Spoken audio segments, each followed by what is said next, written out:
What's going on, y'all? Welcome back to another episode of Flow State with yours truly, Harry Mack. In this episode, we talk about preparing for my TED performance, improvising with the legendary Marc Rebillet, how to be less critical and less judgmental of yourself so you can be more rooted in the moment. I'm going to react to a freestyle from one of you. I'm going to end it out with a freestyle of my own. Y'all know how we do. Flow State, baby. Let's go. This is for my Flow State. Add it. Yeah. Y'all know we back at it. Ain't it crazy how the mind works magic? We gon' show you the method behind the madness, cause this is for my Flow State. What's going on, y'all? Welcome back to another episode of Flow State with yours truly, Harry Mack. I'm joined, as always, by my co-host, Sam, in the virtual Flow Station. How you doing, bro? What up? I'm doing good, man. How are you? I am doing really good, man. Excited for another episode, man. I always love doing these. I think the virtual one went well last time. Yeah. I'm stoked. So let's run it back. Hell yeah. One went well is difficult to say. It's a tongue twister. For me, yes. Nah, dude. For anyone, man. No, it's great, man. I'm glad to be back here doing it.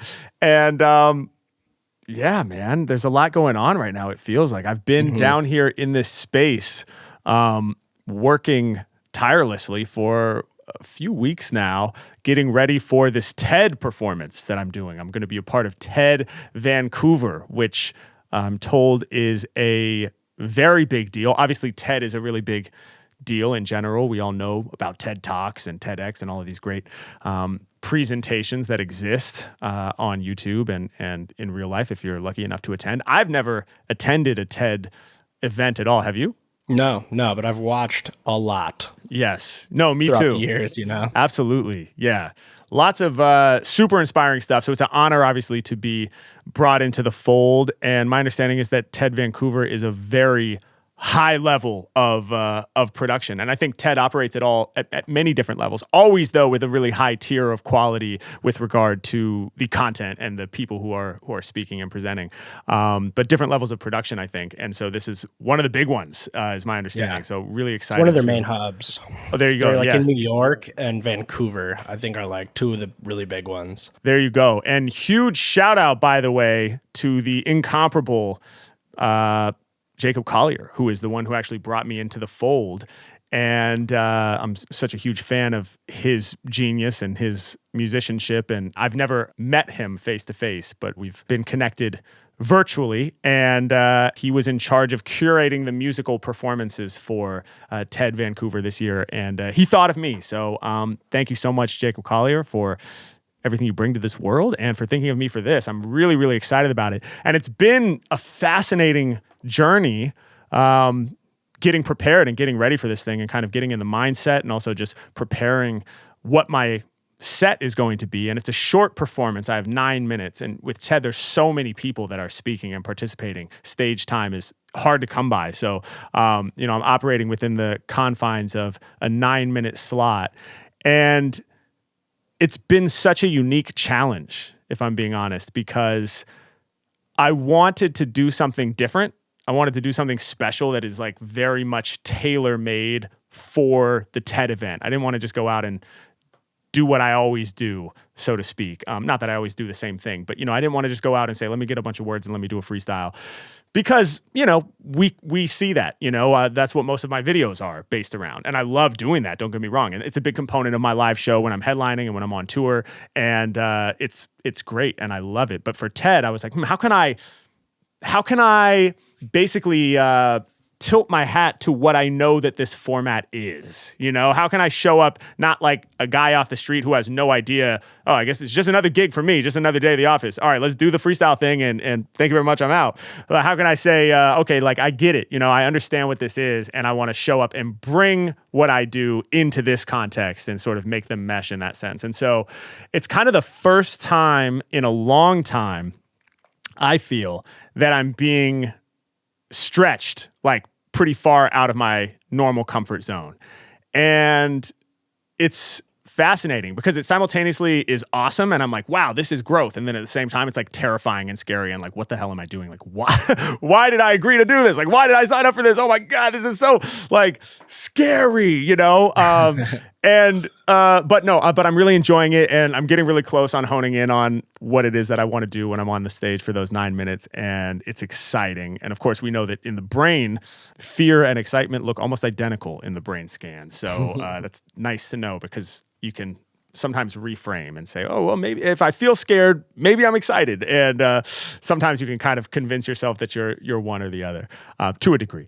But no, I'm really, really excited to be a part of it. And it feels good to be stretching myself like that. And what's really fascinating, though, is on the other side of the coin, it has kind of highlighted back to me how much of a comfort zone I have built for myself within the world of freestyling, which is kind of funny because I think a lot of people might see what I do when I'm out doing guerrilla bars or when I'm on stage. It's like, this guy's going out there with nothing. He's improvising in front of all these people with no plan. That seems insane. That seems terrifying. That seems like something that would stretch anybody out of their comfort zone. And they're not wrong, you know? It's just that I've been doing this thing for so long. I mean, in total, like, 26 years, more than 2 decades since I was a kid, right? But even like professionally, in more high stakes scenarios or in seemingly scary scenarios, I've been doing that for almost a decade, just shy of a decade. If you look at the whole trajectory of like me doing this professionally as my career on stages, in front of big audiences or even just outside, subjecting myself to the terrifying rejection of strangers, or alongside celebrities or people that I really respect and admire, high pressurized situations. I've just been doing this for so long, and it's kind of fascinating to me even that it's like, wow, I didn't realize how much of a comfort zone this mode has become of just the like, I'll show up with the speaker and the beats, you'll give me the words, I'll give you the freestyle, we'll dap it up and we'll keep it moving. And, I love doing it. And I think part of the reason that I love doing it is that it's so comfortable now and I can show up and I know that it's going to work. But this TED thing is like, oh, this is something different. And it feels really, really good. I think it's really important for me to do this, because if I'm not stretching myself, then I'm not growing. Right. And if I don't feel that like discomfort, if I don't feel that fear and that nervousness, a different kind of nervousness, I get nervous every time before I go on stage. I even get a little bit of butterflies when we go out there to do guerrilla bars, before the first group. But this is a different kind of nervousness because it's like, yo, this is uncharted territory. Or it's like, hey, I'm showing myself in a new light for the first time. And I'm still freestyling, I'm still improvising, but there are components of it that are not improvised and I'm blending them together in a unique way and I'm trying to do more of a storytelling thing and I don't want to give too much away and maybe it's already out by the time this episode comes out, who knows. If so, go check it out or we'll probably show a clip of it right now. Just kidding. But no, it feels good, man. So that's what's been happening over here, man. Just in the lab, getting ready for TED. Dude, I've been so intrigued with the whole TED like opportunity. I've been watching those videos for so long. And if anyone is a little unfamiliar, it's basically like keynote almost speeches that cover like so many different ideas, science, philosophy, so many different things. What is it that you're finding to be the most like challenging thing now that you're like stepping out of, you're not just running your set? What's kind of stretching you when you're prepped for this? I think it's sort of the, it's just that it's not the same format. It's not the same format that I always do. So like, I don't want to reveal too much about what I'm doing, I guess, right now, because it's still being developed, but it's not, I go out and I collect words and a beat drops and I freestyle. It's much more of like, I'm trying to have more of a story arc and, I'm telling this story with multiple components and it still involves receiving live inputs from the audience at various moments and improvising based off those live inputs, but it's interwoven with this storytelling aspect. Yeah. And so I think just any time that the format is new, it's nerve-wracking, It's similar to like the narrative song that we do on tour, like where I get, rather than getting random words, I get the character and the location and then the dilemma. And I use that to create this sort of extended narrative story arc. That is not something that I ever had done out in public. It's not something I had ever done on Omegle Bars. It was literally crafted for the stage show. And so for sure, the first time I went out on stage and did that in front of an audience, it was like, damn, this is scary. Yeah. Just anytime you switch away from the format. But the thing of collecting words and doing the freestyle is so commonplace. It's such a comfort zone for me. And it's so it's so fun for me. It feels so good for me. And it also really connects with audiences. So there's so much that makes it strong and powerful. And I'm always going to have it, so it's beautiful to have that as a comfort zone. But now it's like, okay, but like, if I just lived there for, let's say, the rest of my career or something, then I would miss out on the opportunity to continue growing. So when you jump into like a more improvisational thing, like just maybe your set or a collab, is that just something that at the very base, like you can control this and get through it, gathering these words and doing what you've trained so much on, and then it's just like you're focusing more on like the outer factors that go from there on top of it? But you're like, the freestyling, I know that there's a base level that will carry me all the way there.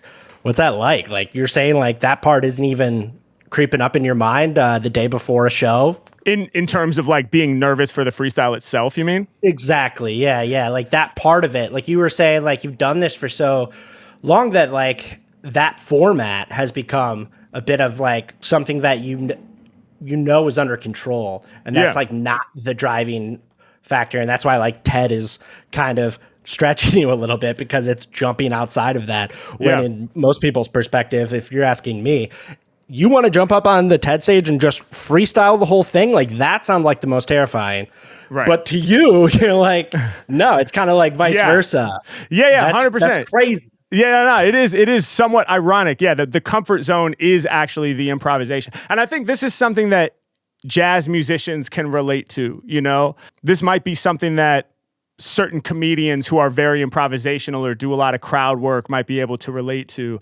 There's this thing where when you're so accustomed to improvising and that becomes sort of your language, it's the needing to memorize and to like nail things and to have things be overly structured in advance that becomes really nerve-wracking. And so for me, like when I'm put into situations where it's like, let's say you only have 9 minutes, for example, or like, okay, or if I'm challenging myself, because in this, it's not just the time constraint. Like the time constraint is what it is. There's always some kind of time constraint.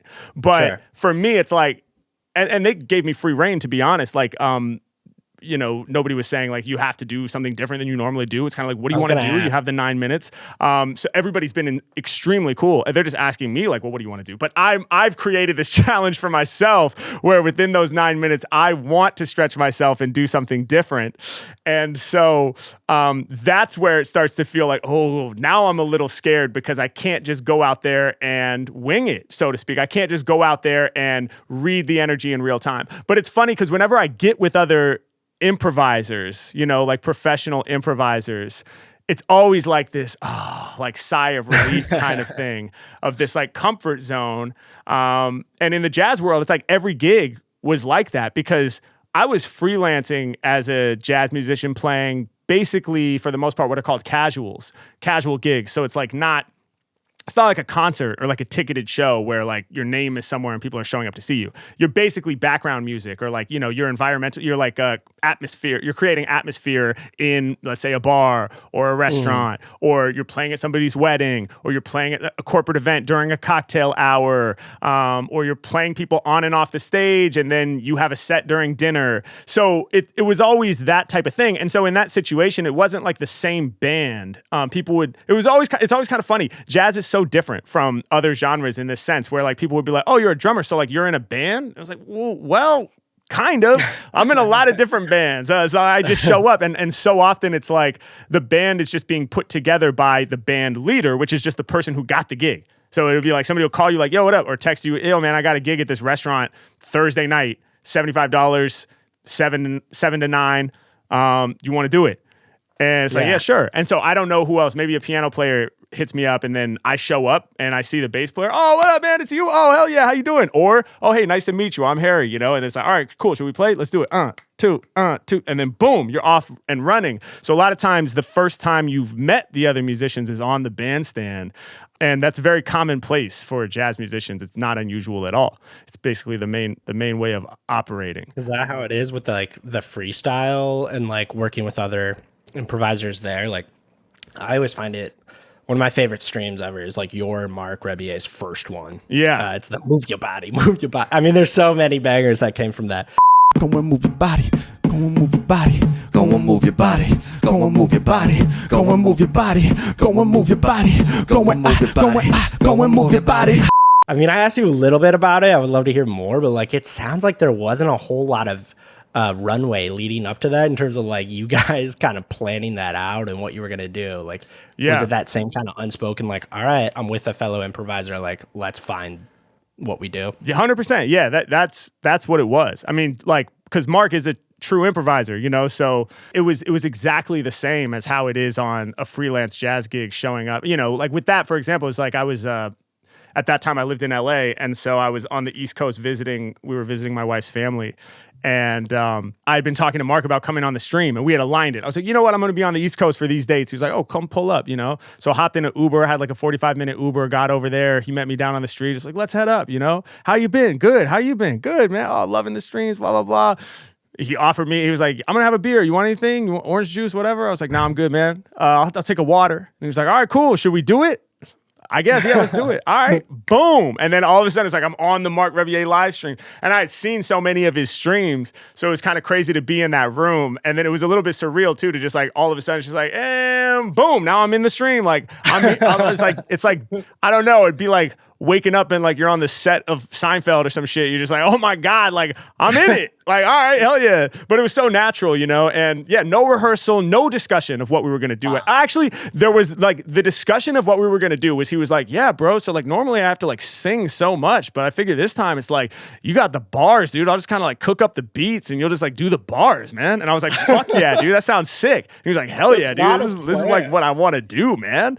And then maybe I was like, yeah, but you should sing a little bit too, right? And he was like, oh yeah, I'll grab some stuff, you know? And that was it. So like that's all the discussion that went into it. And then, yeah, we just started for flowing. Like 2.5 hours. I don't remember exactly, but it was not a short stream. Yeah. And it probably took like 20 minutes, 15 minutes. Actually, I don't know. It'd be interesting if I watched it, maybe I could identify a time mark where I feel like, okay, now we're locked in. Because there's always, like, it was dope from the beginning. Like, it wasn't like, oh, we were a little rough and then we got it going. No, it was all fire. If I do say so myself, he's amazing, you know, and so it was all great. But there's always this little opening conversation where everybody's kind of feeling each other out. It was the same on all the jazz gigs, especially if you're meeting the bass player for the first time, for example. I have to imagine that with the jazz thing, like you guys all kind of understand how to like play off best man speech off the stage. But like, you know, like you kind of know what happens there. But with like Marc and that session, I mean, it was so wide open. But the thing is, though, it's not knowing how to play the people on and off the stage. It's knowing where this bass player's beat is. Is he on top of the beat? Is he behind the beat? It's inter-musician. That's what I mean. We're feeling each other out in terms of like, well, how do you interpret the time? Do you play really aggressively on top? Do you lay back? Like, are you like laying into the quarter note or are you getting a little spacier with it? And then how am I going to relate to that positively? You know, and then same for the piano player. It's like, well, he's playing kind of busy. So I could match him and play busy too, and we could make something really intense. Or I could play simple in contrast to that, so there's space for him. So it's these kinds of things, and like, okay, how do you get down? You know, kind of like the first time you meet somebody, you don't know their conversational style. So like, you're kind of like checking it out, you know, like, and then you're like, oh, this guy's like really funny and not afraid to butt in, and he'll butt in with some funny shit whenever he feels it. Okay, that's cool. So what's my role in this, you know? Or like, this person seems kind of shy. It doesn't seem like they're really going to speak up unless they're clearly handed the mic, metaphorically. So like, you know, right? Like if you're hanging, so sometimes in a group, you might take it upon yourself to be like, well, what about you, Cheryl? Did you do anything fun this weekend? And now Cheryl, who's a little more reserved, has the stage. It could be like, oh, well, actually this weekend I went on a hike. Blah, blah, blah. So it's like that, but it's a musical version of that without words. And so with Marc, it's the same thing, you know, because there's no rehearsal, no planning. So it's like, okay, what's the vibe going to be? You know, cause I don't want to step on him, like step on his toes or be too upfront all the time. Like if I was just rapping from 0.0 all the way to the end of the stream, so it's just the Harry Mack show, you know, you don't want that. We're collaborating. So there needs to be room for both of us, you know, to do what we do best, and it has to breathe in that way. And then at the same time, I don't want to be Cheryl. No, I'm just kidding. No offense. I don't want to sit in the back and not say anything until like he makes it super obvious. Like I don't want to need a cue in order to start. I want to be able to say, okay, this feels like an entrance. Let me just start. So that's always a fascinating part about improvising with other musicians is learning how they like to speak, you know? And then what happens is really amazing. It's just like when you spend 5 minutes in a conversation with a new group at a party, and all of a sudden now it's flowing. Now it's the flow state, you know? Now it's like you get it. You all sort of have found your place relative to each other, and you're having this great conversation that is high energy and it's bubbling. And that's what happens on the bandstand. And that's what happened with Marc. You know, it's like 10, 15 minutes in maybe. It was just like, yeah, okay, we're good, man. I get it. I know I'm giving you this space. Oh, you're doing that? Oh, I'm going to come in and do this. And then, I'm going to interrupt it. Oh, no. Oh, woo, you know?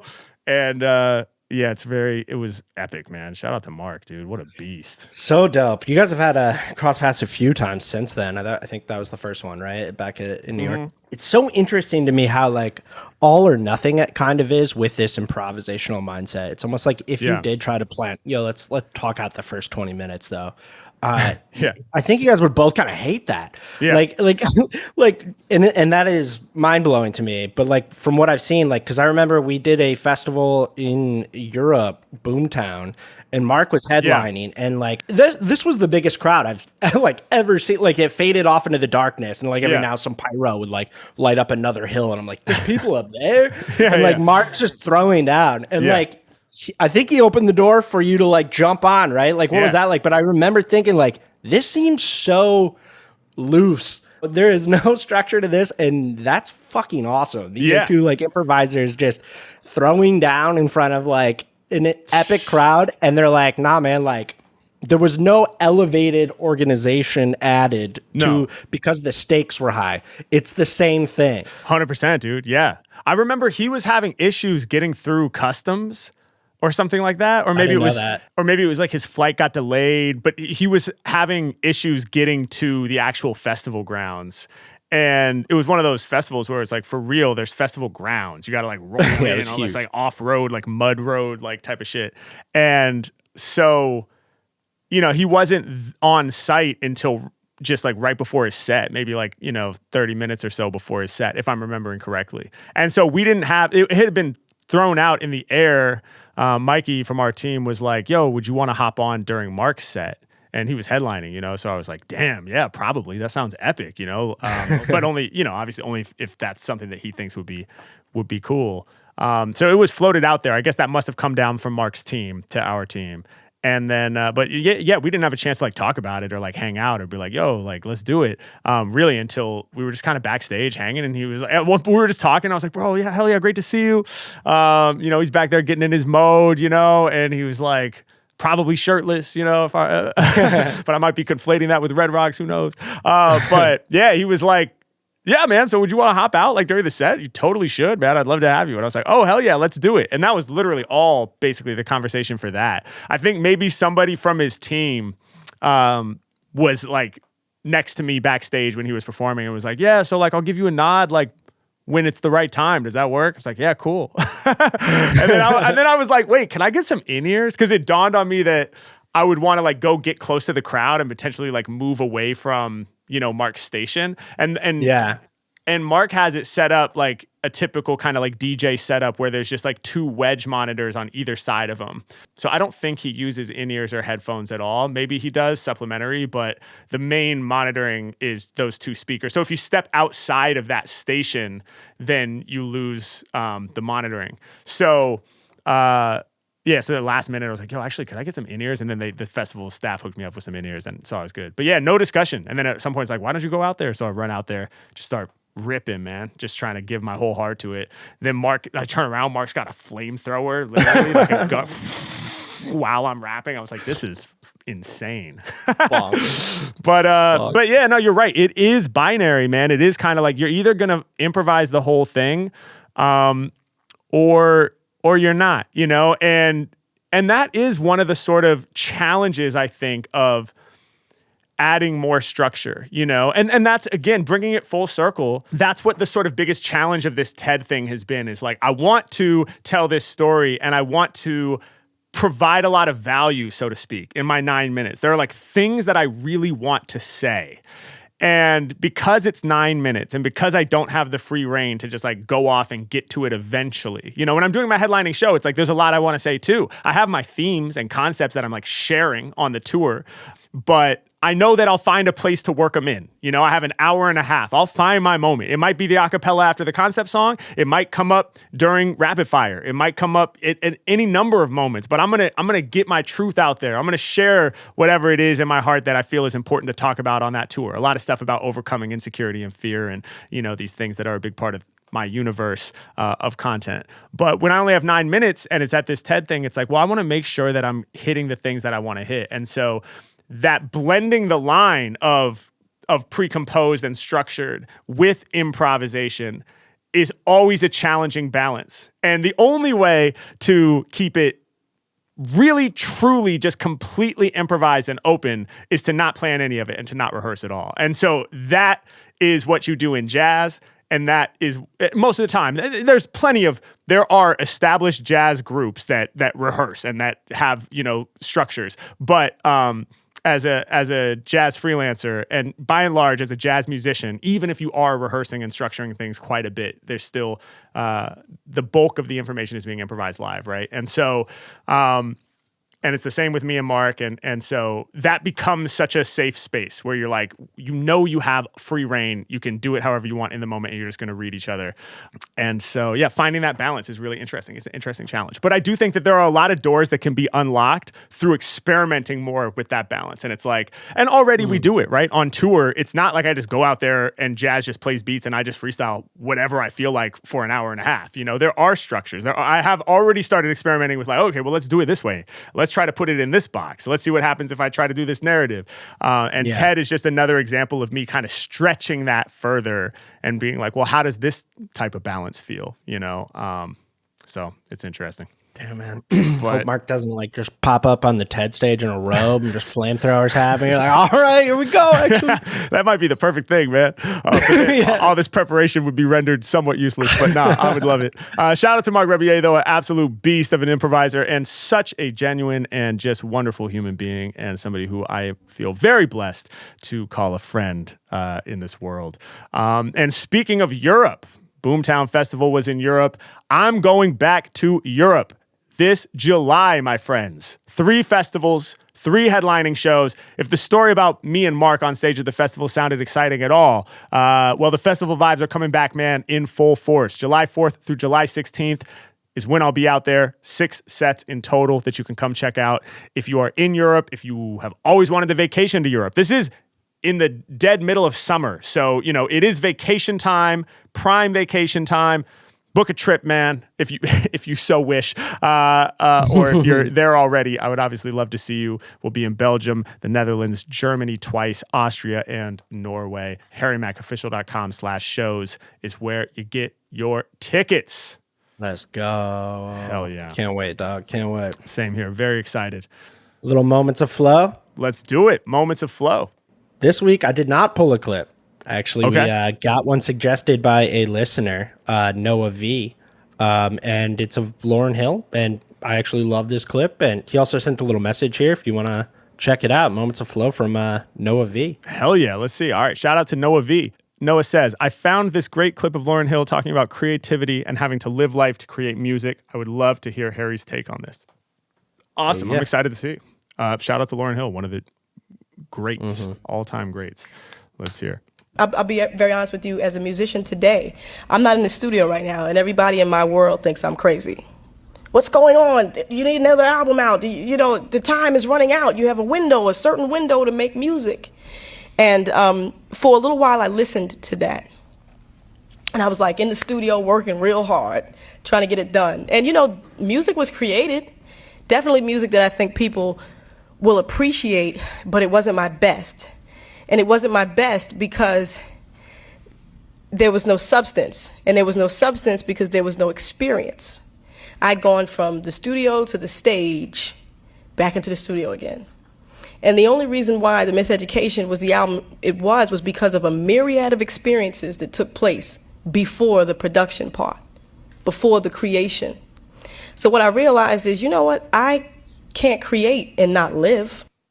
Wow. Fire. Love that clip. Shout out to Lauryn Hill. And The Miseducation of Lauryn Hill is one of my favorite albums of all time, which she references here in this clip. But yeah, I mean, I completely agree with everything that she's saying here. You know, it's like, I mean, I think it's kind of part of the reason why a lot of times, and I hesitate to even say this because as an artist myself, I'm like, man, sometimes this can really put people in a box. But a lot of times, an artist's first album is one of their best, or at least one of the favorites among the fan base, you know? And I feel like part of the reason why that happens is because it's like, well, yeah, that's the album that they spent their whole life making, you know? Like Nas, Illmatic, you know, it's like, and Nas is my favorite rapper. So I love all his records. And sure, I have my favorites, you know. Illmatic is like a timeless classic, like a genre-defining record, right? And it just so happens to be his first record. And it's like, we know that like there are rhymes on there that he wrote when he was 15, 16, 17. I mean, it came out when he was like, I don't know. I'd have to look, but like somewhere between 18 and 20, I think. I don't know exactly how old he was when it dropped, but it was like verses from all his rhyme books, you know, up to that moment. And it's like, and now you're in the studio and you have the studio time and you have the A-list producers making the beats for you. And now you get to pick, like, we're going to do this one, and we're going to do this one. And it's based on all your life experience up to that moment. And then things change. And then, like she's saying, now it's like, okay, well, now you're on. So you're back in the studio, make another one, and it's going to come out in a year. It's like, what are you talking about? Like, I just got here, you know? These songs that you heard that you think are so great were stewing in a pot, like in the slow cooker for my whole life, you know? How are we going to do that in a year, especially when I'm just sitting in these rooms with no windows behind mixing consoles and all there is in here is instruments and musicians, and it's like, what am I going to talk about, you know? And you hear comedians talk about this too, like,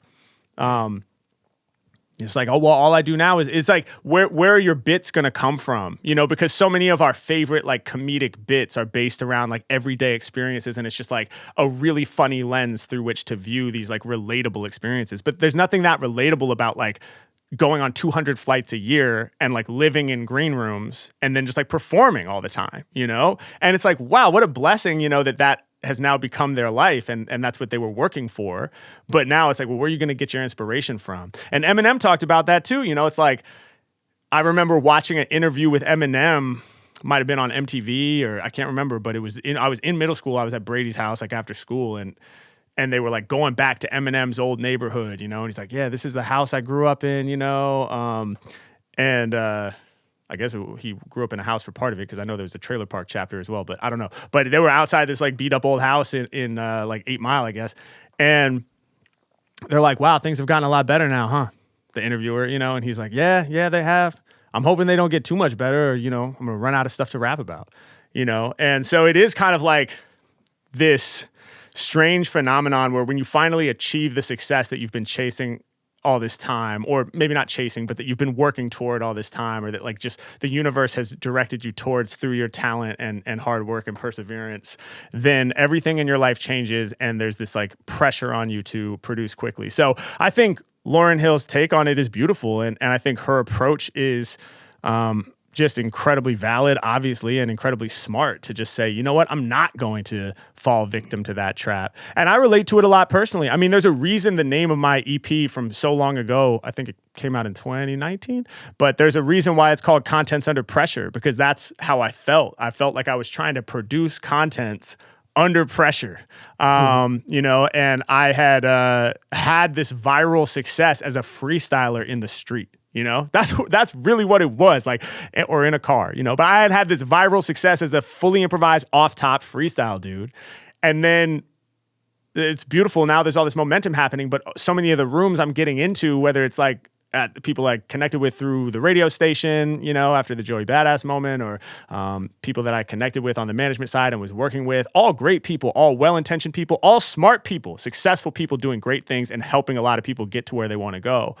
But I'm receiving a lot of messages that it's like, you got to make an album, or you got to have a single, or you got to go to radio, or you got to figure this out. And it's all under the context of like, this is your moment. Like, don't drop the ball. You know, this is your moment. It might be your only moment, and you're either going to leverage this moment successfully or you're going to fail and it's all going to go away forever. And they're not saying this out loud. And, you know, they might not even be thinking this explicitly. I might be projecting this onto them, but that was basically the tone, you know, that whether it was said explicitly or just sort of implied by the types of conversations that were happening. It's like, yo, bro.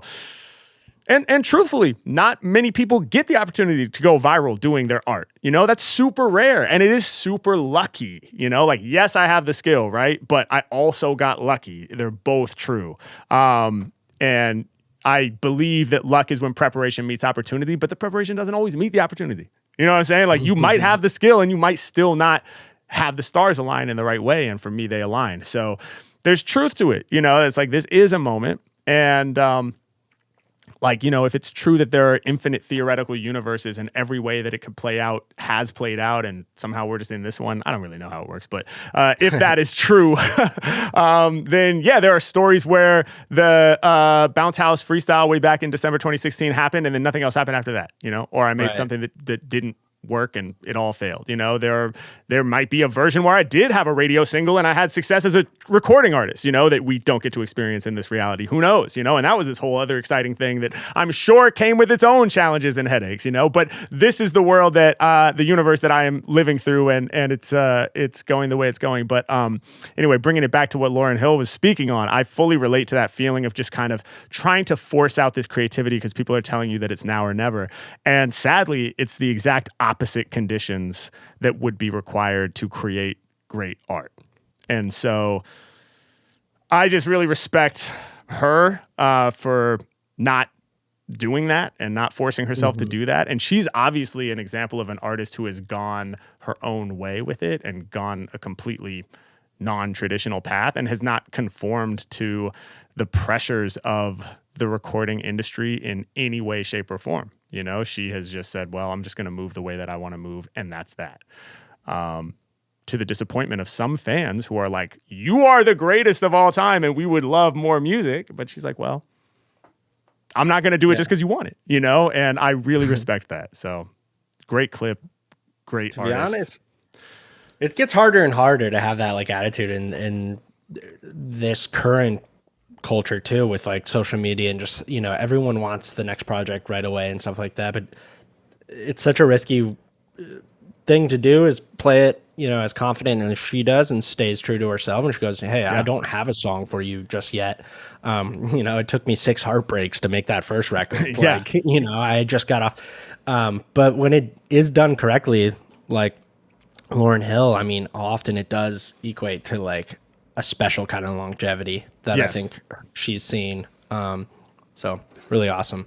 100%. Awesome clip. Shout out to Noah V for sending that in. And yeah, I guess I never actually thought about that, but please send in suggestions for moments of flow. We would love that as well. Like, for those of you who are fans of the pod, if you're a fan of this segment in particular, when you come across things that you feel like would be a good fit, definitely send them our way. For sure. Yes, indeed. Could be anything. Could be Kobe going for 100. Could be a philosophical thought like here or there. Like it could literally be whatever, which I love. So thank you, Noah, for sending it in. That was a dope clip. Absolutely. Mac, if we can keep it moving here, dude. We got another Meet the Team video to play here, which is awesome. Yes, indeed. This week we had Bryan send one in. Hell yeah. Shout out to our guy, Bryan, one of the newest additions to the team.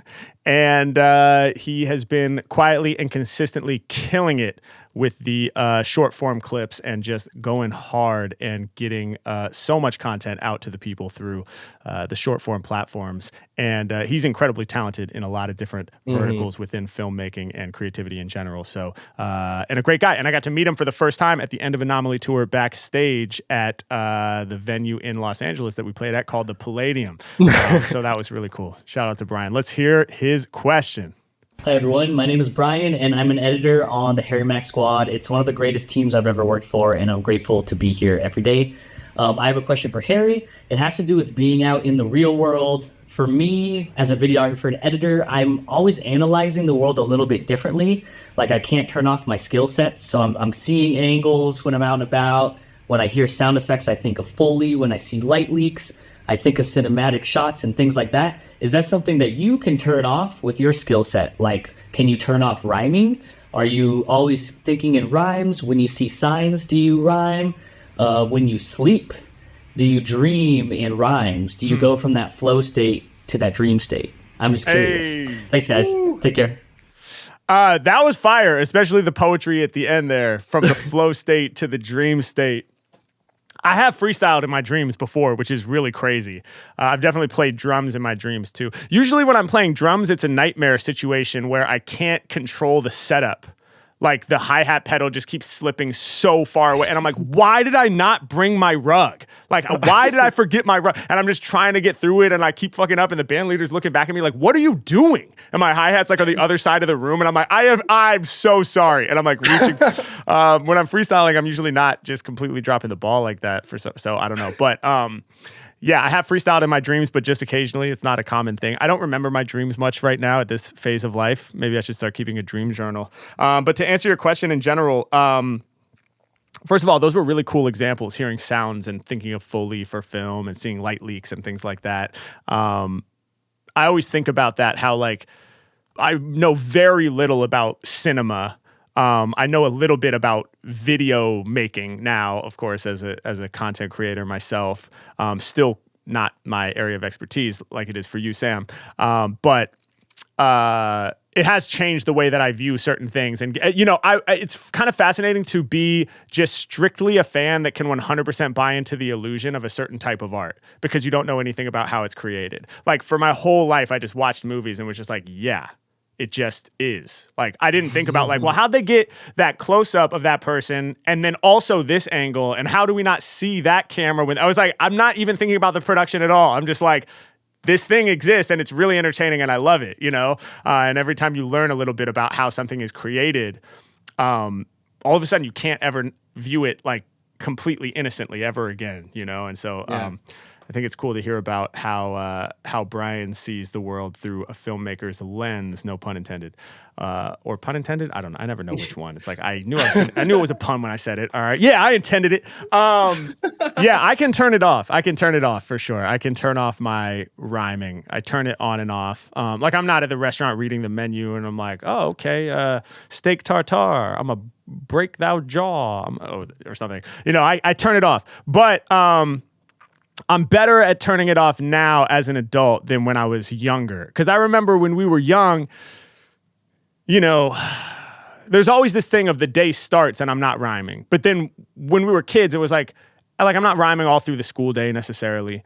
Maybe I am like a little bit here and there. But then after school, if we did like a freestyle session, or on the weekend, if I got together with the homies and we did a freestyle session, it's kind of like once we open up the faucet, now we're just in this mode. And then it's like, all right, we've been freestyling for 2 hours. Like, let's go meet up with the other homies, you know? So then we go get together with everybody else to do something else. And I just remember like me and my best friend, Alon, rest in peace, would just be rapping like we couldn't stop, you know? We would and anything somebody said, I'd like make it into a multi-syllabic bar, you know? People would start getting pissed off, like, dude, stop doing that. Like, yo, shut up. Like, enough with the rhymes, you know? So it used to be hard to control. And I think it's because at that time I didn't have like as much of an outlet for it, you know? Like, I couldn't just like rap in class, obviously. I couldn't necessarily just rap at the dinner table, you know? Because I'm with my parents. I'd be like embarrassed for them to hear me rapping, you know? So it was like my outlet for this was when I was with my friends. And now I have a huge outlet, a somewhat structured outlet for my creativity, because it's my full-time job, you know, and it's so much more than a job to me. Obviously, it's what I kind of identify with the most as a human being on earth. So, but yeah, now that it is my actual job, there are so many opportunities for me to scratch that itch of freestyling and getting the rhymes out. So I think that helps me sort of be able to turn it on and off and have some structure to it. I also think meditating and practicing mindfulness has also helped me sort of create more mental boundaries, which are really helpful for myself. So it's like, you know, meditation is a lot about letting go. And so I think one of the things that's challenging for creatives is like when we're in the lab working, sometimes the job just follows us right out the door into whatever the next thing is. So it's like you're at dinner with your partner, but you're really not. Your head is just still trying to solve the problem that you were working on, the creative problem. Like, damn, what happens next in the story? Or like, where should this rhyme go? Or how am I going to close it all up? And I think that mindfulness is really helpful for that, because you can start to see your thoughts for what they are from sort of a bird's eye view, instead of feeling like, well, this just is reality. You know, it's not like I have a choice here. This is just my reality. I'm stuck in the creative challenge right now. What do you want me to do about it? It's like, well, no, actually, this is just a thought that's occurring in my brain. I can see it. And I can say, oh, you know what? I'm with my family right now. Let me let go. So yeah, as an adult, I am able to turn it on and off. But yeah, it took a while to get there. It's kind of interesting. Like, it's not a direct correlation to what you were just saying, but like at the end of Gorilla Bar shoots, like you, me, and Connor, you, me, and Mikey, like, yeah, we spent a couple hours out there and we're kind of in that zone where it's like we're all at the ready at any point to jump into action. We've developed something over the years, kind of just over time, where it's like we all have to look at each other and almost like handshake and turn off the cameras and microphones when we decide a shoot's over. Yeah. Otherwise, we stay in that mode and no one knows if we're gonna like, yo, there's a group right there, let's jump in. Yeah. And it's like it's that shift of mindset, which is like so big, you know. And if you don't like actively make it, it's hard to, you kind of stay in the middle. And sometimes I don't know. It's great to be able to shut it off, because it's almost like what Lauryn Hill talks about. Like, then you can go and get refreshed and gain what you need to come back and do this. Yeah, 100%. Yeah. No, it's a good point, though, because I was thinking, too, like, it's interesting because, like, Bryan is talking about seeing the world as a cinematographer. And, you know, like, cinematography is a visual medium, you know, and so that makes sense that like you see light come through a window and you just think of like, oh, that's cool, that looks like a very cinematic visual. But it's like, not like I'm just like what I need to capture that. Like that's kind of how like that would be like absorbed by Bryan, maybe. Right. You start to reverse engineer it a little bit. You start to go into your back. But I'm not just like hearing raps drift in all day.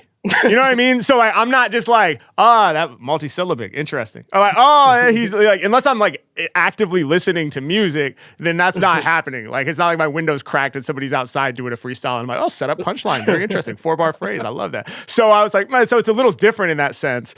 But Gorilla Bars is a good example because the identification of high potential groups to approach for a Gorilla Bars clip, that is visual and you see it all around. And once we turn that on, it's so hard to stop seeing the world through that lens of like, yo, they look hype. We'll be like, yo, you see those 12 high schoolers over there that are like laughing? That's gold, you know? So like, so yeah, that's really funny. But shout out to Bryan. I love the question, man. And, make sure you all go support this man as well. He's on Instagram at Ishbinbryan, I believe is how it's pronounced, at ICHBINBRYAN. And he's got a lot of really dope stuff on his IG as well. For us, he's producing the short form clips, but in general, he does a ton of work with other people as well, filming, editing, VFX, animation, all around creative and talented human being and wonderful person. And it's just a joy to have him on the team. Hell yeah, Bryan. Appreciate you, dog. Yes, sir. Thank you, Bryan. All right. Well, we want to answer some questions from you all as well. Shout out to everybody that's been sending in the questions. HarryMackOfficial.com/FlowStatePod is where you send your questions. You can send a video. You can send some audio. You can type something out. It's up to you. And let's get into some of these, yeah? Let's get it. All right. Let's see. First one comes from Gabe M. You talk about the importance of play. How do you keep freestyling from feeling like a job after doing it for so many years? Yes, This is a great question. And it relates to what I was just talking about. My ability to turn it off in many ways is based on the fact that this is my job now. So there are some boundaries that exist. But it's very important to not let it become stagnant and stale. It's very important to keep the love alive. And I don't know. On the one hand, I just feel very lucky that I just love freestyling so much. It's weird how much I love it. And if I was going to get sick of it, it's like, I'm pretty sure, like, I have pushed the limit of like how much someone would think is at all reasonable to do it. I went past the limit of what somebody would think is a reasonable amount to freestyle, like before Bounce House came out. I feel like before my first video, and now it's like, holy shit, you dude! Streamed 10 hours. Like you're still, I streamed 10 hours, but this is like, it's like daily, and you would think like, all right, it must have lost its sheen now. And like, look, I'm a human being, and I go through ups and downs emotionally and otherwise, and so. Yeah, sure. There are some days where it feels a little less interesting or exciting. There are some days where it's like, oh man, I really got to do that. Okay, like maybe I can find it. But man, it is just. I mean, I'm not just saying this to say it. It is 100% the case that like when I freestyle, as long as I can get myself to start, I always still get the rush, man. Like I get that adrenaline, I get that excitement. It still excites me to put together a dope line on the fly. Like I still get that flow state. Like I still just zero in and I'm like, oh shit, okay, yeah. If I focus, and then you lose yourself and then you're just doing it. And then you're like skiing, you're skiing the double black diamond and you're just like, if you think about what you're doing, you're going to fall. But if you just ride it, then it's bliss, And like, I don't know. I'm just very lucky, man, that I found this thing or that it found me and that the synergy is just so strong. So there's that. And then the other side is what we already kind of touched on a little bit, where you do have to have boundaries, and you have to, I guess, understand that some of what you do is for your job. But if you can maintain a certain boundary around having time that you dedicate toward doing it just for the love or just for yourself. And I think for me, a lot of that is resisting the reflex to make everything content or to at least have everything available to potentially be content. Like, cause I've struggled with this a bit like throughout my career where I'm like, well, if I'm going to do this, I should mic myself up and turn a camera on. And I'm like, it should be fine, right? Like there should be a way that I can mic myself up and turn a camera on or just have a camera mounted mic or something unobtrusive or something I can ignore, something that, and I do feel like for me, it's like, nah, man, there has to be some time spent doing this that it just is not recorded. It's just not recorded. It's not for that. It's not for somebody, it's not for anybody else's consumption. That for me helps me maintain the play, I think it's important. It's huge. Yeah. Yeah. It's just the most direct way to prove to yourself this right here, whatever you're doing when you don't have the camera rolling. Yeah. This is for you. This is for the reason, in some way or another, this is for the same reason why you started freeing in the first place. Exactly. Yeah, man. Makes a lot of sense to me, to be honest. Just having to pick those moments to kind of share the craft with yourself. Totally, dude. Yeah, because, exactly. Because that's where you can just do it for the love and just do what feels right to you in the moment without any other second guessing or consideration. And that's also why I haven't been recording this podcast. No, I'm just kidding. Imagine I just share that with you just now. Like, Sam, this one's for the love, dog. All right, let's run it back. Oh, man. Great question, Gabe M. Really appreciate it. Let's see what else we got here. This one comes from L. Rhodes, spelled like Rhodes keyboard, the Fender Rhodes. Love that name. Does your brain ever feel like it's buffering to keep up with a fast beat? Is there a specific trick you use to make sure your sentences actually make sense before the syllables get away from you? Awesome question. Yes, sometimes my brain does feel like it's buffering. That's a good way of putting it, especially if I haven't warmed up, if I'm going in cold. Maybe I'm tired. Maybe I didn't sleep very well, dehydrated, a little sick, something like that. Distracted, stressed, blah, blah, blah. If I'm going in like that and the first beat is like a aggressive trap beat that requires like a super fast double time, yeah, sometimes it's like, what the hell is happening right now? And it does feel like it's buffering in the sense that the way I would describe it is it feels like my brain is basically right where my mouth is. Like they're together. Like I'm thinking of the stuff as I'm saying it, but there's no buffer, actually would be a great word. I'm actually kind of on the positive side. I'm trying to build out a buffer in the sense that my brain has to be a little bit ahead of where my mouth is, right? And it doesn't have to be way ahead. And it's not like a bird's eye, like I'm seeing a 16-bar verse and I know how it's structured. That would be overwhelming in a different way. But it's like, while my mouth is finishing the line that I am currently saying, that the audience is hearing, my brain has already identified the next target word. And these processes that I'm not really consciously thinking about because I've just practiced them for so many years are sort of functioning in the background to sort of like start to be like, oh, okay, well, if that's the target word, then if that's the next target word, then a rhyming word could be this. And that suggests this line. And it's all kind of happening simultaneously and in this overlapped fashion. But when I'm really operating at like my highest caliber, like I slept 10 hours and I like feel great and I'm like doing something at a part of the day where my energy is high and I've been eating healthy, blah, blah, blah. Then it's like I can like start to get my brain pretty far ahead of where my mouth is, like maybe a bar and a half ahead. Again, it's never that far because they don't work that way. They still hold hands, my mouth and my brain, right? So it's like if it starts stretching far enough away to where it's like, whoa, bro, then that'll cause other problems. But creating that sort of buffer where like what's coming out of my mouth is already locked in and basically it's good. And so now my brain can start looking ahead. But yeah, again, if I don't warm up, if I'm kind of caught off guard, like, oh, we're starting with this, oh my God. And I start going in like that. So now I'm like, what is happening right now? What is happening right now? And then that's when I start using like a way more filler, or I'll go back to like, hey, yo, it's Harry Mack. And when I listen back, I'm like, clearly I was not in the zone for this, or I was distracted or something was going on. And then you ask if there's a specific trick I use to make sure my sentences actually make sense before the syllables get away from me.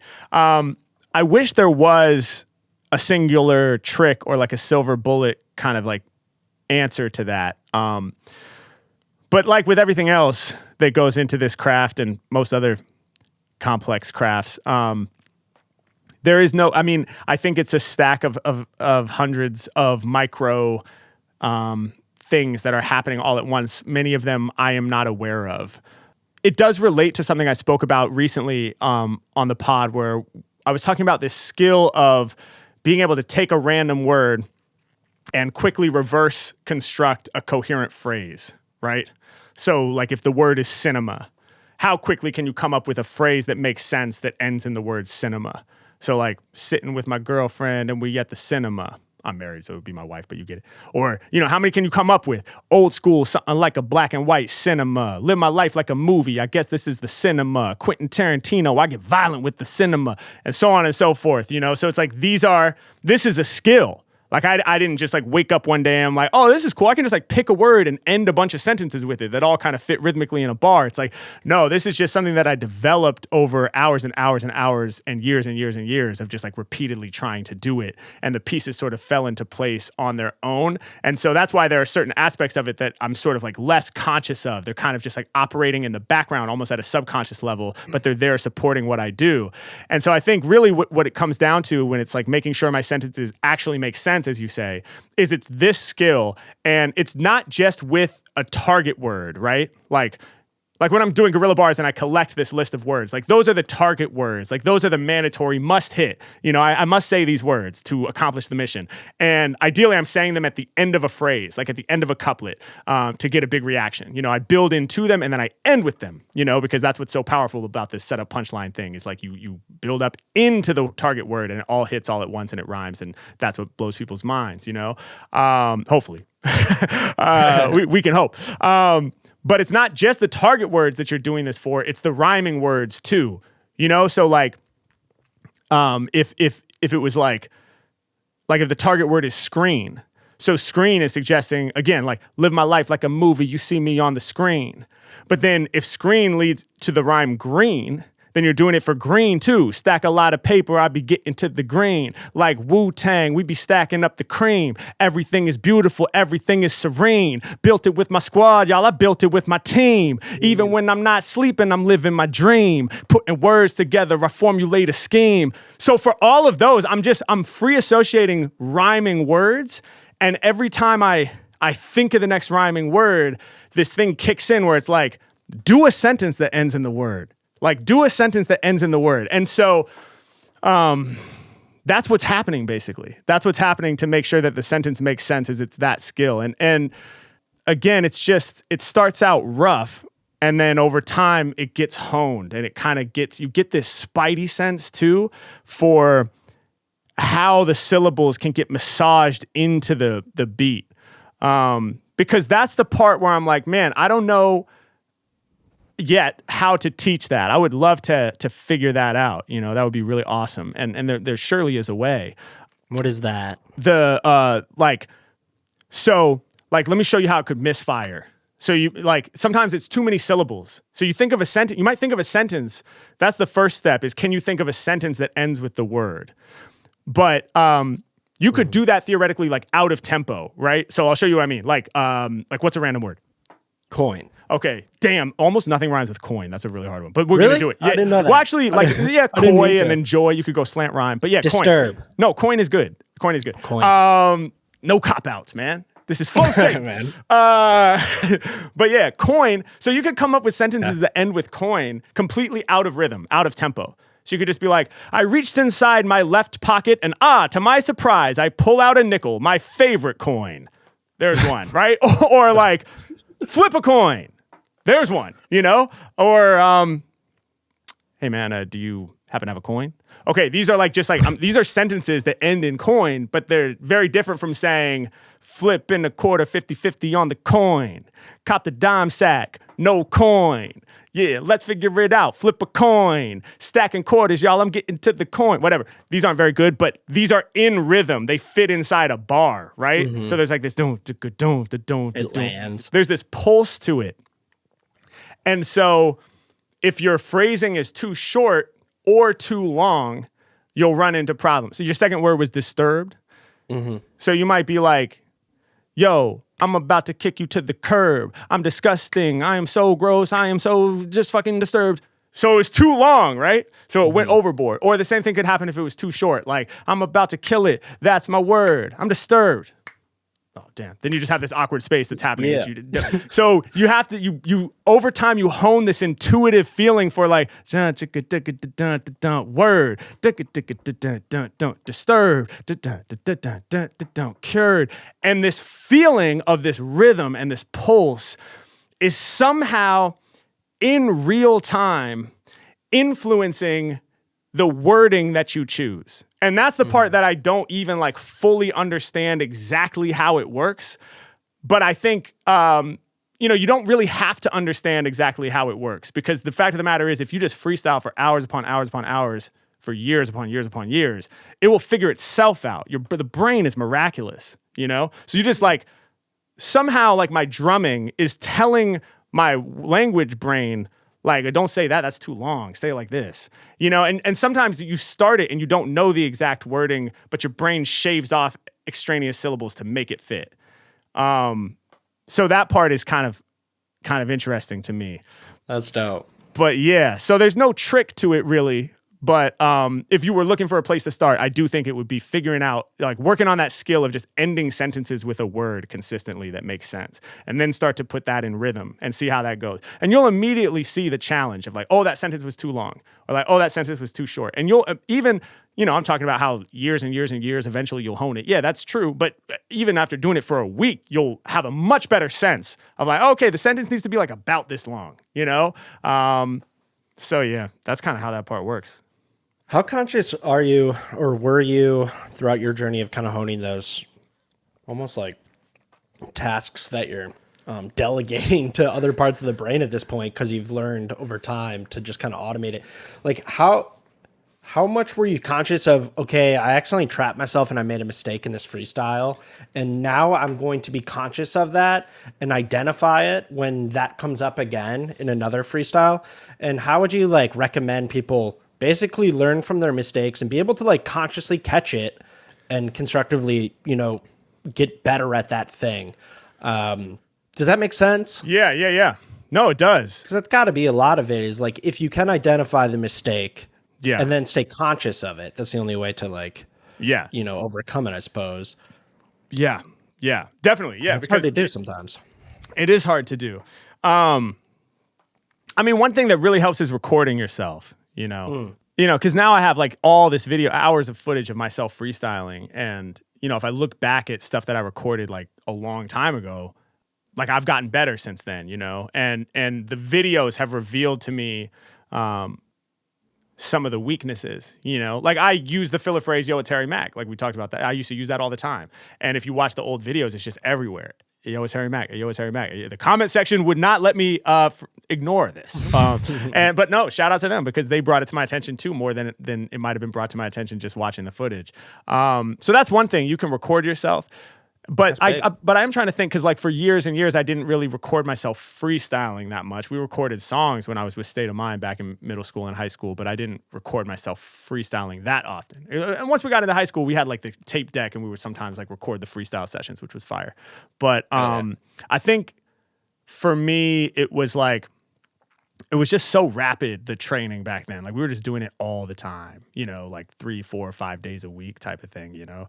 And like during the summer, it's just like every day we were just getting together and freestyling. So, and when you're doing it with other people around, I think you just, you start to notice these things, these issues that you had. Like, oh, I went for this, but I didn't have anything that rhymed with that, you know? But to be honest with you, I didn't like write down, like I could have been way more efficient. Like basically, if I had really like, have my shit together, so to speak. Like you could probably get better at these things and like make this next steps in progress a lot faster than I did. Cause I didn't like write down like, oh, I didn't have a rhyme for this word. Let me go home and get them.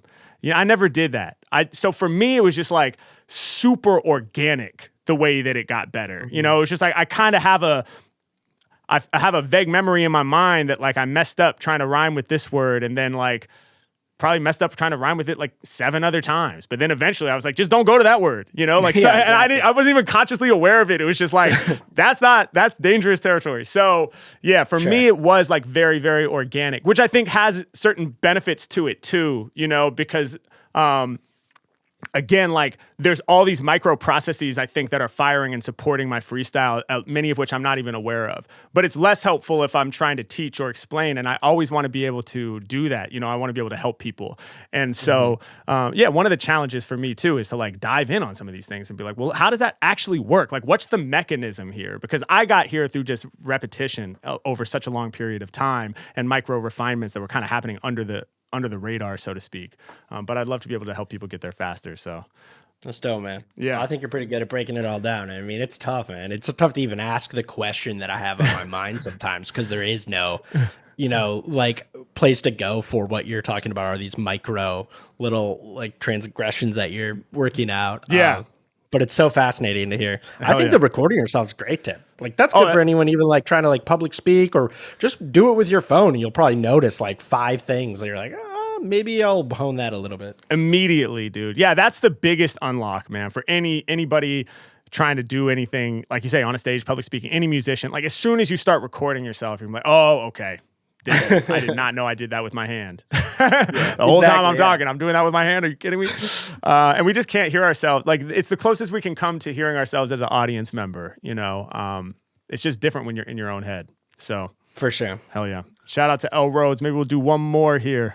Let's see what we got from AJ. How do you keep from getting creatively overwhelmed when you have a million ideas and only one mouth to say them through? I just am creatively overwhelmed. Next question. No, that's a great question. Well, when I'm freestyling, it's actually quite simple. I just work linearly. When I'm freestyling. So I don't actually consider a million ideas at once. I just commit very strongly to the next idea as it emerges, and they sort of happen in this linear fashion, one and then the next, for the most part. And there are times, you know, like on tour, the songs will have choruses, and so there's like a song structure. So in those cases, I'm aware that it's like, oh, I have to bring this piece back 16 bars later. So that requires a little bit of a non-linear concept, right? If you have to repeat a piece later on, then you have to hold pieces and know where they slot in and things like that. So that's more complicated. But that is a more recent add-on to the skill set. That's me trying to challenge myself and expand. But I mean, for years and years and years, like I was talking about, all through middle school, high school, summers of freestyling, there were no choruses. We would just go. So in those cases, all you need is the first line, and then you're off to the races. So you don't have to be overwhelmed in that sense. And for me, what is creatively overwhelming is sitting and trying to write. And that's why I think that's so challenging to me. Like, this question resonates with me so much as a writer. Because if I'm just looking at a blank page, then yeah, I have theoretically infinite time till I die. And theoretically infinite possibilities. That truly is infinite, right? Because creativity is infinite. So, you know, what's the first word going to be? It's, oh, God, I don't know. What's it going to be about? I don't know. Whereas freestyling, it's like snapping my fingers. When I spit a rap, it'll linger. Check what I bring you right from the dome. I'm likely to zone. Biting lyrics is what we don't condone. I'm going to make it happen crazy when I'm rapping, taking action. Here we go again. I'm about to flow for the... I don't know. I just open a faucet, and one at a time, these things are coming into place because they rhyme or because I randomly thought of them. And you kind of have to be one track when you're freestyling, in a sense. You can't consider multiple options, you know.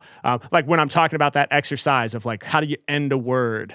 How do you create a coherent sentence that ends with the word? You don't think of all of them and then pick your favorite. That would be impossible. That's impossible for me. Maybe somebody could do that. That'd be awesome. But like, if you could see like 10 of them and be like, that one, and then like go there, it's not that. It's just, what's the first one that comes to you? That's the skill, you know, is what is the first, can you just have one come to you? And then can you just say it and then get to the next one and to the next one and to the next one and to the next one? And that's why freestyling is so flow state inducive, you know, because yeah, you can just ride that wave for however long you want. You know, here's my next idea. Here's my next idea. Here's my next idea. And you're not dwelling on any one idea. So that's how I avoid getting creatively overwhelmed when I'm flowing. Do you ever get tempted to like, all right, you thought of a second option that was like kind of actually where you wanted to go in the first place, but like it didn't come to you? I mean, that is the skill of doing that. I mean, it's like put very simply the way you said it. You're just like, hey, go with what you had thought about and you commit to it. But that's the challenge, right? Like a lot of people get stuck in that, well, I meant to actually go this way, and now I'm not going to really execute either of those. Like, yeah, you know? Yeah, I think fear and self-judgment come into play a lot early on and create those kind of problems. Like a lot of times, it's not that you didn't have a single idea to roll with. It's that you maybe were afraid to commit to that idea in full. You know, I think that is a skill to improvisation as well. It's like, you know, I think it's part of that. Is that it's like, it's not as hard to commit to any idea that you have in the moment if your ideas don't have to be good. It's only hard to do if you're like, yeah, but all my ideas have to be fire, you know? And, you know, you might see me doing my thing and be like, yeah, but like, Harry, you're like a really good freestyler. Like, that's what you do, you know? Like, your ideas are good, you might think. It's like, I don't know. Some of them are good, you know, some of them are really good. Some of them are not that good, but like what makes it all seem good, and I don't even like this word that much, you know, like good, bad, what are we talking about? But what makes it all seem good is that there's full commitment every time. You know, but if I just start rhyming about timing, no diamonds, but I'm shining in alignment and I'm here. And my message sounding clear. I appear, bubble like a beer. I'm ready to steer. I'm at the wheel. When rapping, dog, I'm deep in my feels. You should chill like a beer out the fridge. I'm trying to live. My heart, that's what I'm about to give. I mean, are any of those ideas in isolation that amazing? Chill like a beer in the fridge? All right, like, yeah, that's fine. It's cool. It's cool, you know? And I'm not hating on myself. I'm not trying to like downplay my skill set or anything. I'm very proud of myself, and I know that I'm really good at what I do, and I've worked really hard at it, and that's why I'm good at it. But a lot of times I feel like it's when we feel like there's something that's good and then there's everything else that's not that. And we can't commit to any idea until we know for sure that it lives in this good category. And it's like, man, the universe is going to open up to you when you stop thinking in those like binary terms of good and bad, you know? It just is, you know? It's just music. It's just a freestyle. You can't hurt anybody with your notes. You know, you can't hurt anybody with your rhymes. You're just expressing yourself, you know? And so if you can just open up to that, then it becomes a lot easier to commit to whatever comes out of your mouth, you know? Sounds, habba-dooba-dabba, habba-dooba-dabba. My freestyle's hotter. I spit hot lava. Like, you know, like you can just get it. And that's that childlike play thing that we talk about, you know? So ideas are what they are and they flow through us and nobody really knows where they come from. And I think ideas start to feel really profound to an audience when the performer is fully invested in the idea while they're sharing it, you know? And a lot of times there's all these people throughout history who have been able to convince other people of their way of seeing the world, you know, like the Steve Jobs of the world and people like that, where they talk about like, there's just there's this infectious level of charisma where it's like when Steve Jobs is telling you his idea, you're just like, this must be right. Like, and everyone would talk about like the Steve Jobs reality distortion field where like half the shit he said was just not right. Like you could prove that it was wrong. Like actually you just lied. So, you know, the morality of it or whatever is to be debated. But what's interesting about it in this context is that his charisma and his full commitment to his ideas and his way of seeing the world convinced millions of people of his way and in turn changed the world. You know, you want to make sure you're trying to change the world for better. And we have to, you know, we don't all agree on what that means maybe. So that's a whole nother conversation, but bringing it back to freestyling and making music, which is a much less serious endeavor. I love that, man. Yeah. If you commit to your ideas in full, if you invest your whole heart and soul into what you're putting out, people will get down with it, you know? So for sure. Dude, that is a direct correlation to I forgot we were talking about freestyle for a second there. Yeah. Enjoy the moment, man. Enjoy where you're at right now in life. Because if you're looking for that next better thing, then like you're not in this moment right now. Everyone around you kind of feels it in a way. Yeah. Like, you know? 100%. I love that. 100%. Hell yeah. Thank you, AJ. And thank you to everybody who sent these questions in. Appreciate you all so much. We're going to keep this thing rocking on here. In addition to questions, we love it when freestylers send in some videos of them freestyling. And we have a fresh batch of beats, by the way. We would love to get some new freestyle submissions. harrymackofficial.com/flowstatepod. Fresh batch of beats, man. Throw one of them on. Kick a little something off the top, film yourself on your phone. Doesn't have to be high quality or anything like that. Just use whatever you have available and send it to me, man, because I want to react to it, give some feedback, maybe help you out a little bit if I can. And moreover, I just love to see this growing community of freestylers online. So we have one here. Man. There's some dope new beats in there too. Check them out, y'all. Oh, yeah. This one's one of the OG ones. I kind of pulled this from a while back, actually. I think nice. Shawn sent this in. I'm not sure it was a while ago, but shout out to a day one listener then. Hell yeah. I love it, man. I love it. So Sick. yeah, you sent a little message here that you could check out as well.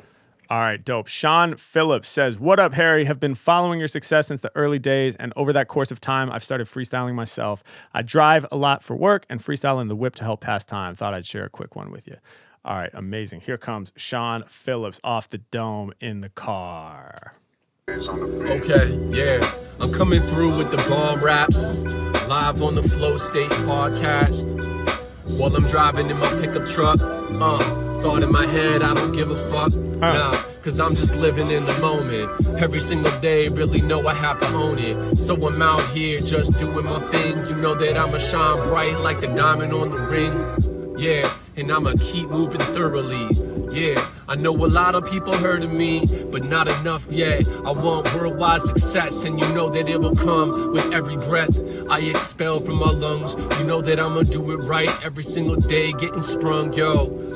Until I'm higher than the clouds. Gotta do it now, man, I'm puffing on the loud. Yeah, I'm getting high up in the spot. Weed up in the blunt, yeah, I'm smoking on the pot. But you know that ain't something every day. I only do it when I wooze it in a creative way. Yeah, until then. Hey, hell yeah. Shout out to Shawn Phillips. Yo, that was dope. Shout out to Shawn Phillips. That was sick. Also, just very relatable.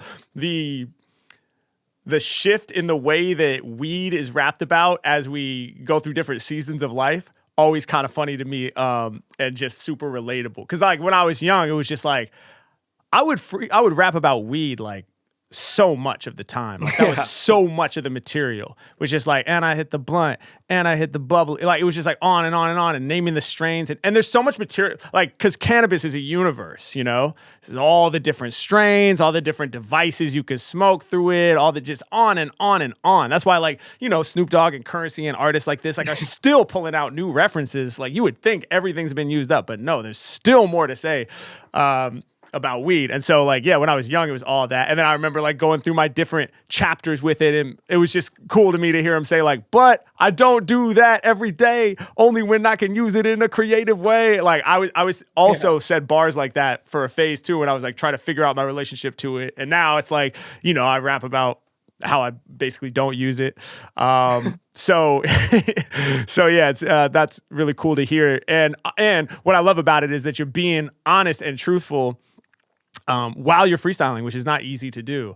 And yeah, but that was great, man. Thank you so much for sending that in. Sounds awesome, honestly. And what I really loved about it is that you have very solid control over this structure of the rhyming couplet, which is something I talk about a lot. And it's actually something that I give as feedback in a lot of the freestyles that get sent into the pod, where there's a lot of great stuff happening, a lot of creativity, you know, in other submissions at times. But sometimes it's so loosey-goosey that, you know, that it doesn't convey a level of control, you know? And so I love to get loosey-goosey, don't get me wrong, but I like to do it in a way, or maybe after establishing that it's like, hey, I know what I'm doing, right? And just brief tangent, that's the value of technique, I think. Well, one of the main value of technique, right? Which, like, what is technique? Damn, and now I've opened a can of worms, and I don't know if I can answer. Can I answer that question? I think so. Okay, so, like, technique is, like, the physical, like, it's like the structural core elements, you know? Like, can you play a single stroke roll on the drums, which is right, left, right, left, right, left, right, left? And can you do it from the using the wrist and the fingers, not your whole arm? Like when a little kid sits down to play a drum, they play it like this. It's like, dude, you're gonna hurt your shoulder. It's never gonna work. You're never gonna get any speed. So you have to learn how to properly hold the stick, how to bounce the stick, the mechanics. And so with lyrics, right, or with rap, like a rhyming couplet is like one of the basic mechanical components. It's a brick. We use the bricks. We can build cathedrals. We can build high-rises. We can build huts. We can build abstract art pieces. We can build anything we want, but they're all built from the same bricks, right? So that's what technique is. Technique is mastery of the bricks, the mechanical components. How you use them is up to you. So the value of technique is that it allows you to express yourself in any way that you want. You know, if you don't have the right bricks to build the thing, then you can't build the thing, period, right? So you might have the right pieces that you need to build a cathedral, but if you don't have the right pieces you need to build a high-rise, it's fine as long as you only need to build cathedrals. But what happens when you want to build a high-rise, right? And so that's the value of technique as a musician or a freestyler. Is like, if I want to say something emotional and vulnerable, do I have the tools that I need to do that? If I want to say something hard and aggressive with lots of hard-hitting bars, do I have the tools that I need to do that? If I want to do a love song, you know, for my partner, do I have the ability to do that? And there's all these different things that you may want to express as a human being. But if you don't have the technique, you can't do it. So that's the first value of technique. But what I was going to say, the second value of technique, and let's just say as a rapper, we'll keep it in this world. As a new rapper, as an up-and-coming rapper, somebody like Shawn Phillips, let's say. If you go up at an open mic, aside from your friends and family members that came out to support you, the people in the audience, they don't know you, right? They don't know you. They don't know who you are, what you do. They don't necessarily have any reason yet to think that you're awesome or think that you're great. They just don't know you. But in theory, if this is a hip-hop open mic, let's say, they do know hip-hop and they love hip-hop. And whether they know it or not, the things that they love about it are often born from these mechanical, technical elements. Like they might just be like, I love MF Doom. His raps sound great to me. But underneath that is the fact that MF Doom has this like unbelievable mastery of multisyllabic rhyming. And when that hits their ears, it sounds so beautiful and magical and unbelievable, whether they can explain it or not. So they know that. So when you start rapping as a no-name to them, completely anonymous, and you start demonstrating that you have taken the time to master this technical aspect, whether it's multisyllabic rhyming or being able to put coherent couplets together like we just heard from Shawn Phillips, which was so great. What you're basically saying to the audience and conveying to the audience in real time is, I also love hip hop.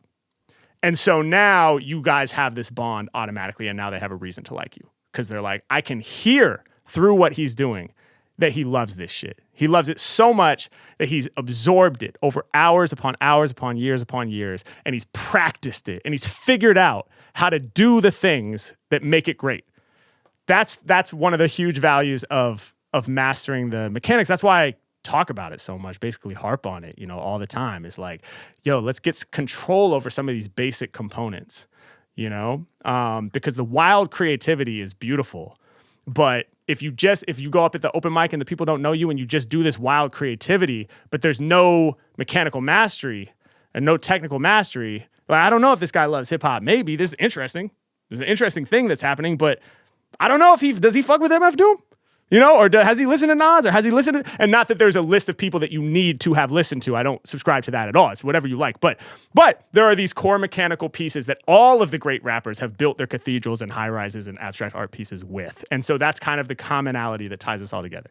So bringing it back to Shawn, man, you are demonstrating that you really fuck with this shit and that you have taken the time to figure out how to really solidly control these couplets, and you're placing your rhymes like at the end of the bar, like consistently through the whole verse, which I really enjoyed.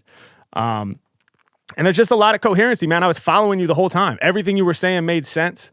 It was great, man. I really, really enjoyed it. And I could tell you even had a line where you said, I gotta stay in the moment. You were like something like, and I don't even give a fuck. I don't know. I'm just staying in the moment. And like that, it just relates perfectly to what we were just talking about being in the moment, not giving a fuck, and not judging things as good or bad. But yeah, I really like that one, man. I mean, you said it. I don't want to give too much feedback on my end, but I will say this, like the voice and just vocal delivery was really dope. Good shit. Thank you, Shawn Phillips. To the other freestylers out there, whatever level you are at, send something in, man. I would love to check it out, and don't be intimidated now. Like, oh, well, Harry said that I have to now demonstrate these technical, mechanical things. No, you don't have to do that, man. Do you. And the thing that I am really excited about is that there's so many people out there that are freestyling and reaping the benefits that come from improvisation in general. And there are so many, it can help you build your confidence. It can, it can help you be in the moment more. It can help you stop judging yourself. It can really help you stretch out of your comfort zone. And who knows, it could even become a career or an avenue for a more formalized version of creative expression, but it doesn't have to. And so it's just great to see everybody out there that's working at the craft. I salute all my fellow freestylers. Yep. Another great episode of Flow State, man. Should we close it out? Let's go, man. Let's do it. Y'all know how we do, man. Boom.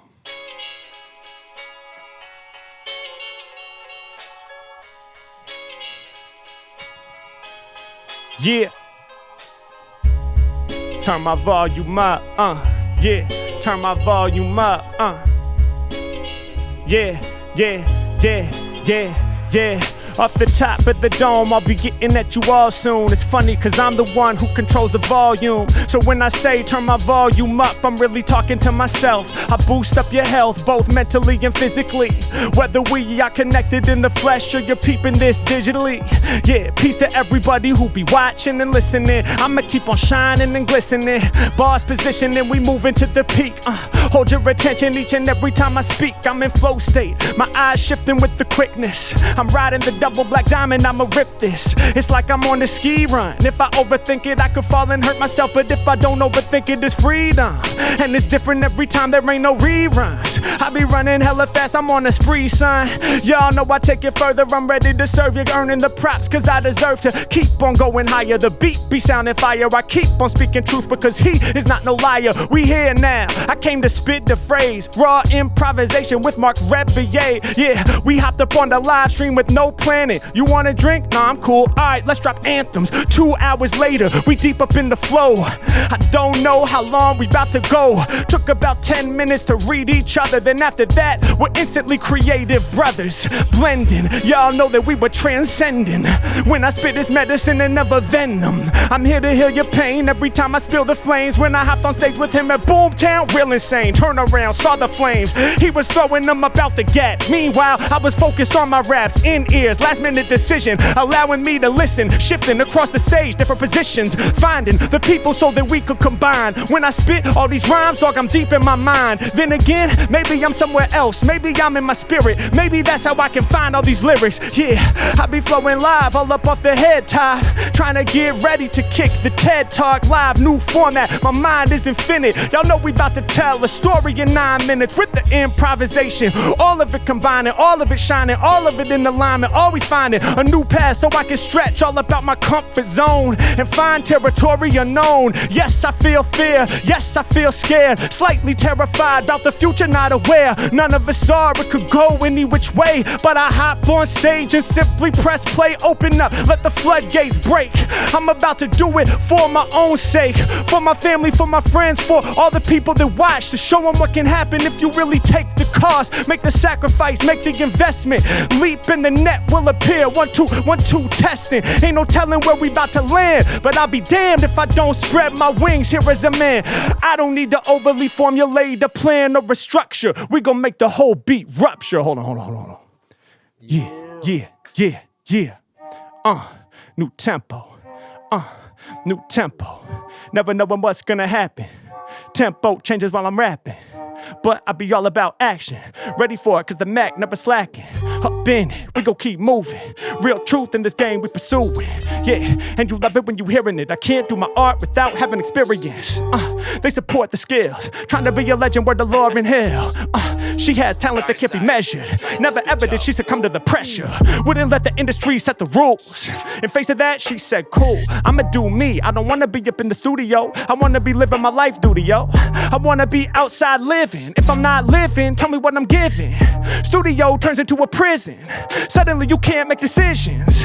And the first record is the one you spent your whole life on. I be singing right on to indie artists who be going their own path. Yeah, and you know that. I keep the flow fat, keep it so stacked. It's your bro Mack, and you know my lyrics sound a throwback. Then again, they futuristic. Can't do it too simplistic. Come with this, we about to rip this. Miseducation, one of the classics that I'm bumping, it's amazing. One of those records that you can play from the beginning to the end. I ain't kidding you, my friend. If you haven't peeped it yet, then do yourself a favor. Peace to all the real artists out there who are major. Never letting anybody dictate the path for them. Those are artists who are really gonna win. Those are ones who can build longevity. Every flow heavenly, I'ma be forever free. Yeah, I'ma keep on pressing. And you know that I'm digesting the information as a lyrical boss. When I was young, trying to rap, couldn't turn the shit off. Soon as we went and had a cypher session, after that, I just kept dropping lyrical lessons. Friends would be like, Mack, please stop. We understand, dog, your freestyle's hot. Yeah, they would kind of give me props, but at the same time, they were like, knock it off. Not everything has to be some type of multisyllabic, brilliant rhyme. You're resilient, we get it, you can do it at each and every occasion. But sometimes we just want to chill. Why do you have to work on your skills? Yo, can't we relax? How's that feel? Damn, sorry, dog, I need my outlet, cause doing this as a career is not what I'm about yet. I'm just a little kid, can't do it during class. All I wanna do is practice my raps. Finally, I have the boundaries, so I know the moments when I set the sound so free, but I also know the moments with my family when I can't be spitting that insanity. I mean, can you imagine at the dinner table saying to my wife, pass the salt, cause I'm fatal. I wanna slice my hater and put salt up in his wound. She'd be like, can't you just fast for the salt, my dude? So we about to bring it all together. When I'm rhyming off the top, you know the bond is tough as leather. Bringing it back and we settling down. Mack is a rebel with sounds. I go against the whole grain. I open up my whole brain. Yeah. Y'all know the deal, grip on the mic and I slay. But I'd be losing if this shit was only a job. So how do I focus on play? Turn all the cameras off, turn off the mics. Do the shit off of my heart, yeah. Do the shit when I know no one will hear it. I do it cause I love the art, yeah. Do it regardless of whether I could go post it and make me some dough. That's not what this shit's about, cause in the beginning it's only about the flow. That's what we call this podcast flow state, cause that shit there is essential. If I can't do it for myself, all it it is stress upon my mental. So I find a way to order my day sequential, like I order my rhymes so I don't get overwhelmed. Cause my brain to be thinking going deeper than Helm. Lord of the Ring, they supporting the king. When I start to get loose, they love the energy I produce. Doing it clever off the top, you know I never stop. I last forever when I rock, you know I'm getting props. H-Mack really about to push it to the peak. Flex on my haters cause I never been weak, never been cheap when I'm up in the lab. And they say, how do you master the gift of gab?